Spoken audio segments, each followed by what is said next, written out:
If you've been following me for a while, you probably know that I deal with melasma. It's probably my biggest skin concern, especially after my 2 pregnancies. It's just something that I've been dealing with for years at this point. And a lot of people ask about my melasma journey and what I've been doing to treat it, so I'm gonna share a few updates.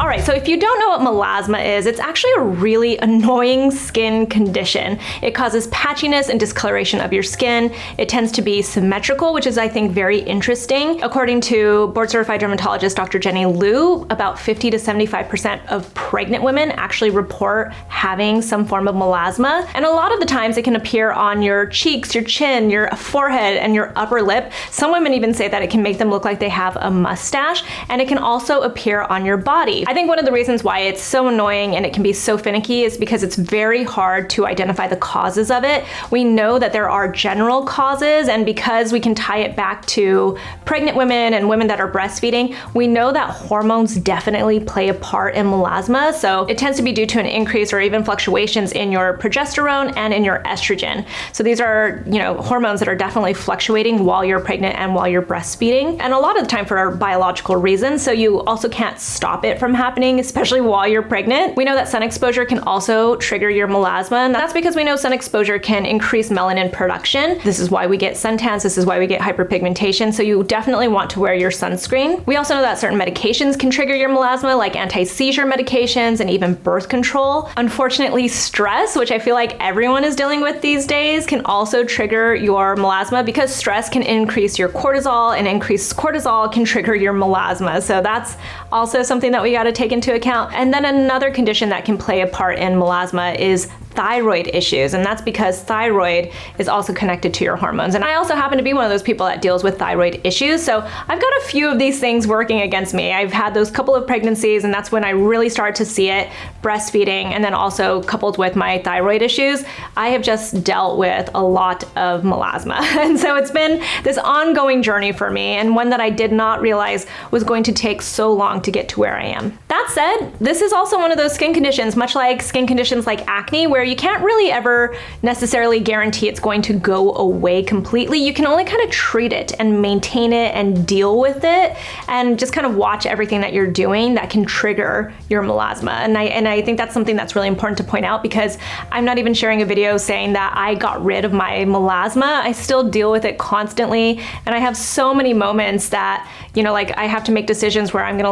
live my life and enjoy my life, knowing that I might actually trigger my melasma today because I want to go spend the day at the beach or something. So there are a lot of things that you have to take into account, and one of those is that you probably just have to maintain and treat your melasma as you go, and there's a chance that it might not ever go away. That said, there are some people that never actually treat their melasma and it just goes away on its own. So it's another one of those things where we're like, wow, we really don't know a lot about melasma. I think also something to keep in mind, because I know that when I was younger and before I was pregnant, so even before my 30s, I never even thought about myself being a person who would have to deal with melasma in the future. But if you are female, you're most at risk. If you are between the ages of 20 to 40, if you have medium to dark skin tones, or you just have something genetically, right, that causes melasma. So if your mom had melasma, or your sister, your grandma, somebody in your family, or if you've seen several people in your family deal with melasma, there's a very solid chance that you might deal with melasma as well. So all of that said, I have been dealing with melasma, and it really has varied throughout the last kind of 6 years,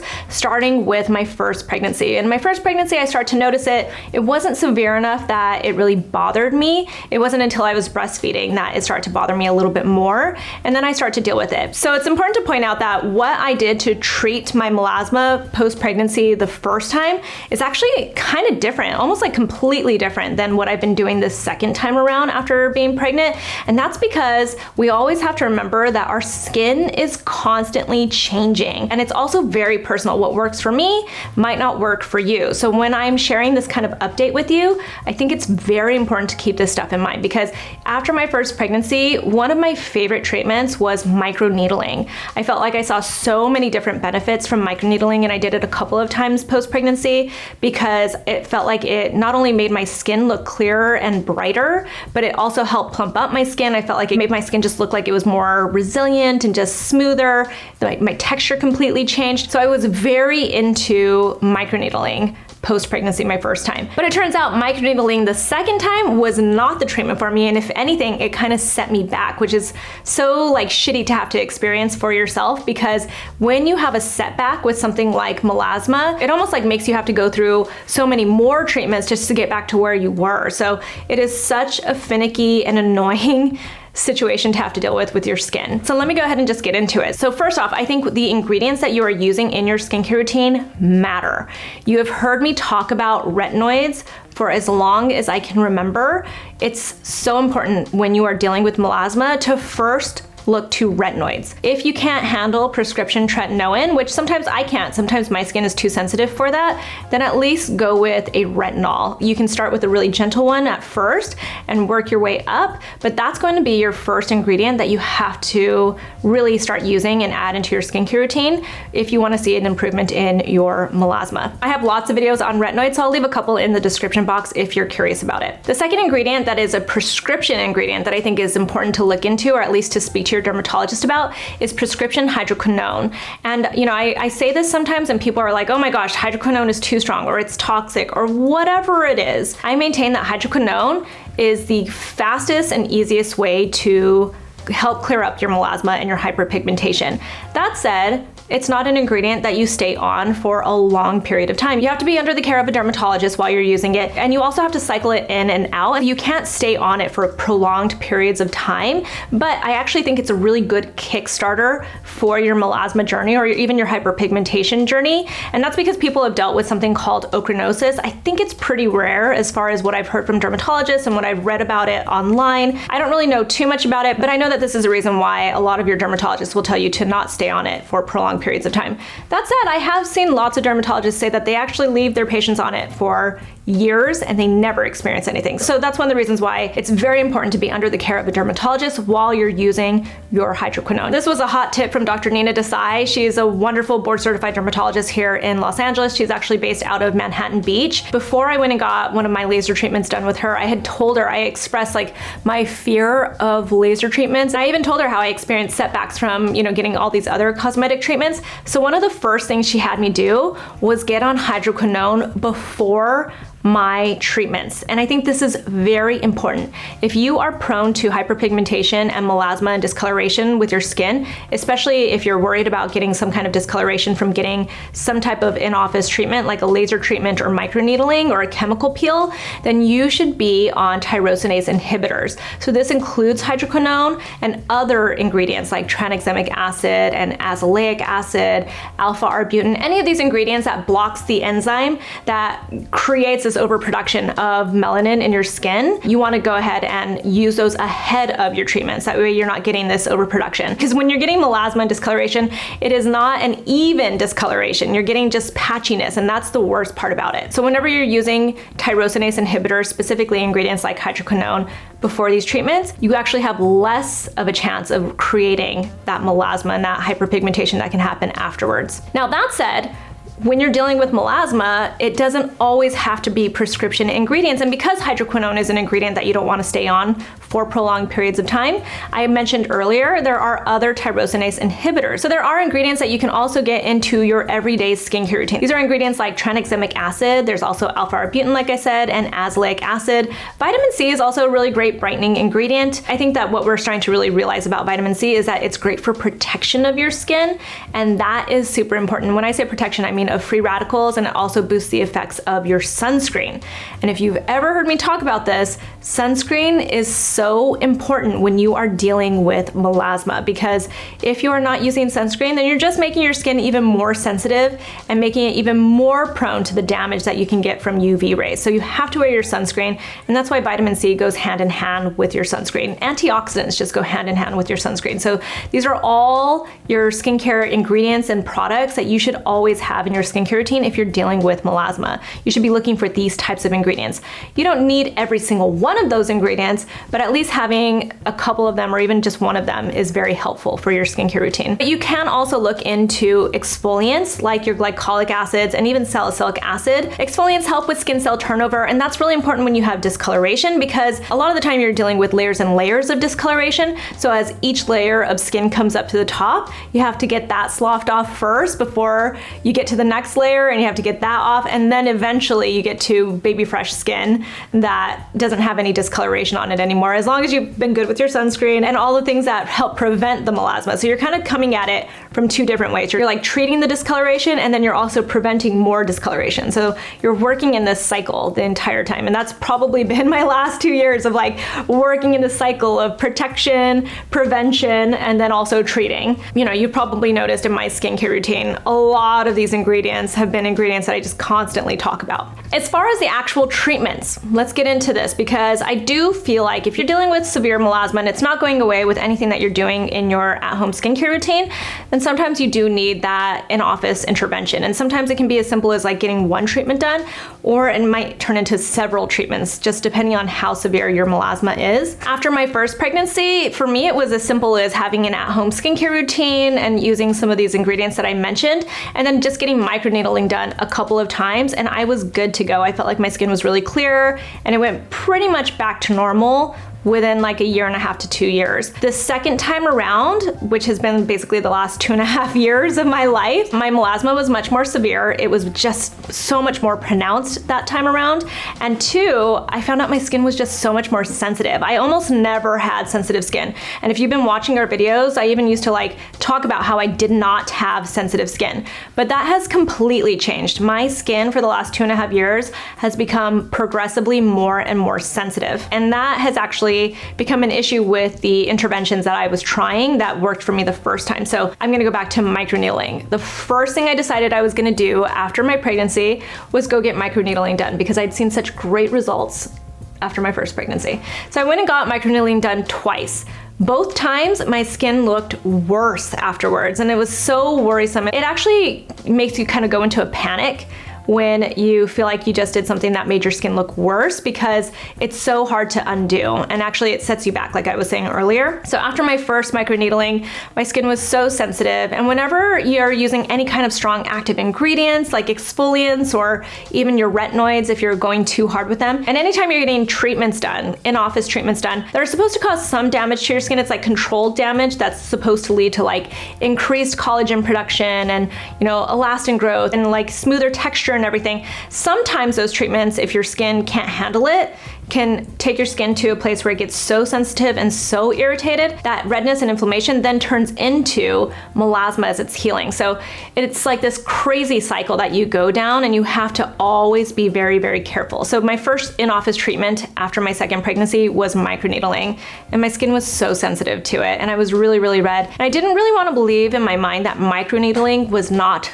the treatment for me. I just felt like maybe I'd been using like too many sensitizing ingredients ahead of it, and that's why my skin was so irritated. So I actually waited a couple of months, probably like 2.5, 3 months, and then I went and got microneedling done again. And you guys have actually been following this journey, but I also went and got Cosmelan, a Cosmelan peel done with it. And in hindsight, I really wish somebody would have told me not to do this. I actually mentioned I was gonna be doing this to so many people I know, dermatologists, estheticians, and they were all kind of like, oh, that's an interesting thing to do. And I think like, when it comes down to it, again, this is very personal. For somebody that's not dealing with sensitivity, it might be completely fine. But for me at the time, I was so much more sensitive than I had ever been with my skin. So no one would have known, myself included, that this was gonna be such a bad idea for me, right? So it sounded like a great idea, because Cosmelan pills are also really great at clearing up your hyperpigmentation and melasma. So when you couple it with microneedling, that's pretty amazing, right? I went and got that done. I'm not gonna say that I wouldn't recommend this, because again, it's so personal, you never know. But for me at the time, it was just so intense for my skin that my skin just didn't take to it very well. So I had microneedling done We got the Cosmelan on it afterwards, and I thought for sure this was gonna do the trick. Like I was gonna really see an improvement in my skin, and that really set me back. I felt like that my skin just looked worse for an entire year. And you guys, I mean, if you go back over the last couple of years, you'll see this progression happen with my skin. I had a lot more redness. You can even see, like in some of my skincare routine videos, it almost looked like I had like a sunburn in some ways, like where I was wearing glasses or something, and you can see like the outline of these glasses or something from where I had all these treatments done. Because I felt like I set my skin back, I decided to just chill out and just deal with my skincare routine, my at-home skincare routine, and nothing really strong. The only prescription ingredient that I decided to add into my skincare routine was tretinoin. That was it. And I even went really, really slowly. So if you've been following that journey, I've been like working with Apostrophe on this behind the scenes and, you know, sharing that in videos and stuff too, where, you know, like they got me started on a really low percentage of tretinoin, and they also coupled it with other ingredients. And I've been just using a lot of tyrosinase inhibitors. Again, the tranexamic acid, the alpha-arbutin, and also the azelaic acid. Azelaic acid, if anyone knows, is one of my favorite, all-time favorite skincare ingredients. And I don't necessarily think it like completely gets rid of your hyperpigmentation, but man, it's made such a difference in my skin just as a whole, as far as like the texture and the evenness of it, and even like the redness of my skin, which I in turn think leads to my melasma and hyperpigmentation. So it's like a constant cycle. So I spent like a good 6 months just using at-home products and not doing any in-office treatments. And I know, like I see people all the time be like, oh, she's got access to all these doctors and she's got access to all these treatments and stuff. But honestly, I felt like those treatments set me back. So I just decided to deal with it at home.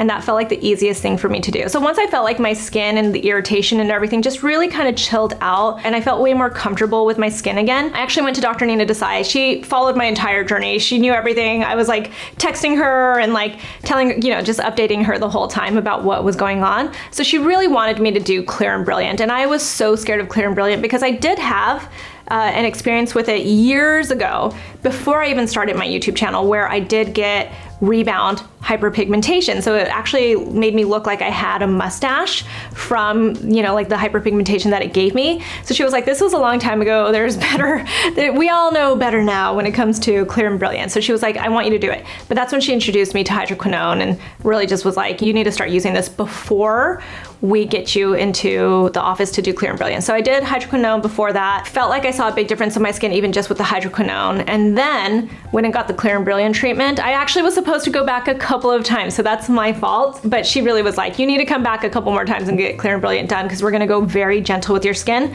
But I was so glad we went really gentle, because I felt like it was like a good way to get me back into starting treatments again and not be so worried about it. So I had a really great experience with Clear and Brilliant. Again, really gentle. Nina is amazing to go see. She understands hyperpigmentation and she really like listens to your journey. So I recommend finding someone like her or going to see her. And then I'd say like a few months after that, I went and got a TCA peel, and that was probably my favorite treatment. I'll also throw out there, in between all of these treatments, I was getting the occasional facial here and there, like a hydrofacial, or going to see my friend Vanessa Hernandez, who is one of my favorite estheticians in Los Angeles. She's amazing. I probably saw Vanessa about 2 or 3 times in between all of these treatments. So like in the last like 2 years, I've probably gone to Vanessa about 2 to 3 times, I want to say, something like that. And then I also have had like 2 or 3 hydrofacials. So that's a really good way to get like these in between treatments that are not super, super strong. But back to the TCA peel, I loved it. TCA stands for trichloroacetic acid, which I had no real idea about before I went and got a TCA peel. You know, in my mind, like TCA peels sounded like they were so old school and like that's what people used to get done and stuff.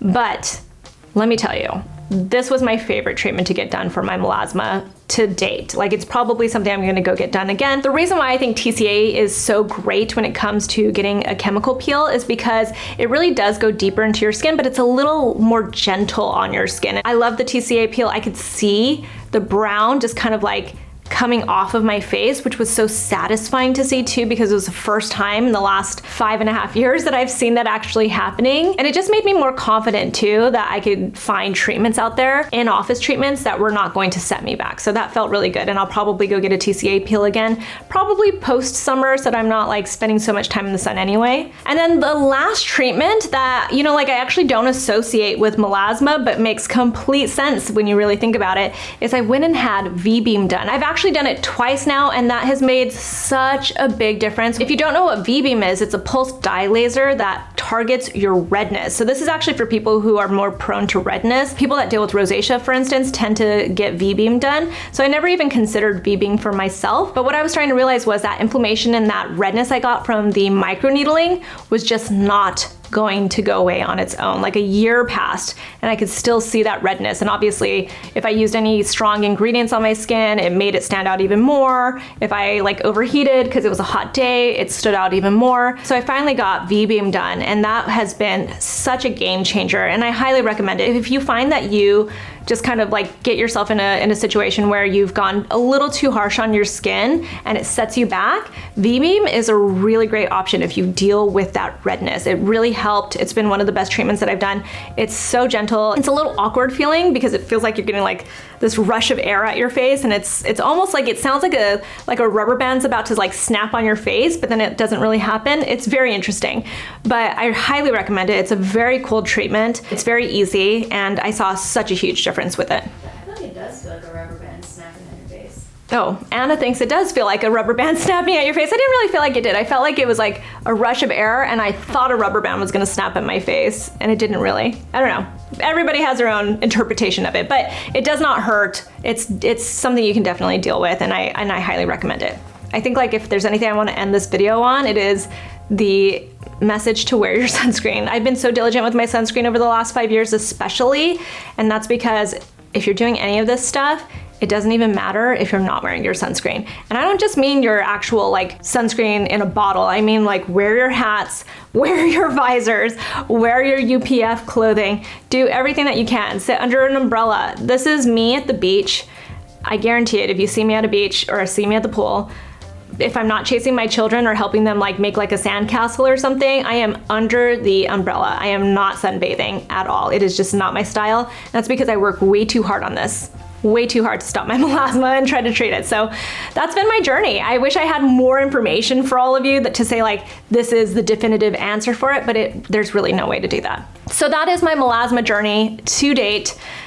I'm gonna be dealing with this for a while, so you can obviously keep following, and I'll give another update maybe like in a year or something like that. But if you have any questions, feel free to ask me in the comments below. Share what's been working for you, if there are any ingredients that your skin has loved, if there's any treatments that your skin has been really receptive to, definitely let me know. You can find me on Instagram. I'm at SUSANYARA, and I'll talk to you guys soon.